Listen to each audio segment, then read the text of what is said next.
Hello, আসসালামু আলাইকুম। আপনারা সবাই কেমন আছেন? আশা করি আপনারা সবাই ভালো আছেন। আমিও অনেক ভালো আছি। দেখেন কত সুন্দর করে আপুটা সাইকেল চালাইতেছে, তাই না?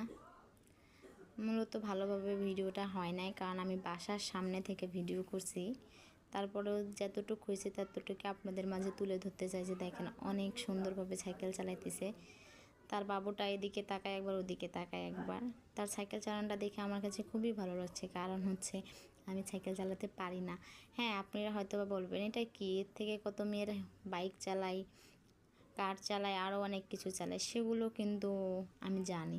তারপরেও মনে হয়েছে যে আমি পারি না, ওই পারতেছে, ওর খুশিটা দেখে মনে হয় আমি খুশি হচ্ছে। আমি আসলে পারি না সাইকেল চালাইতে, কারণ ওর সাইকেল চালানোটা দেখে আমার এতটা খুশি লাগছে। ওকে বলা হচ্ছে তুমি সাইকেলটা নিয়ে চলে আসো, মানে ওটা সাইকেলটা মূলত একটা ভাইয়ার ছিল। ভাইয়াটা বলতেছে যে সাইকেলটা দেন ভাবি, অন্য সময় চালায়েন। তারপরেও সে বলতেছে আর একটা চক্কর দিয়ে আসে আপনারে দিয়ে দিব। মূলত সে আবার ঘুরান দিছে। আর তার সাইকেল চালানোটা মানে ওর আগ্রহ দেখে আমি খুব খুশি, কারণ সে যেহেতু ঢাকা শহরে থাকে, সে চাকরি করে, কারণ সে সময় পায় না এসবে। এখন ঈদের বন্ধ পাইছে বিধায় সে সময় পায়া এই কাজটা করছে। তারপরে সে নিজে সাইকেলটা চালাইয়ে নিয়ে আসে, মানে সে যে ভাইয়া সাইকেল তারে দিয়ে দিল।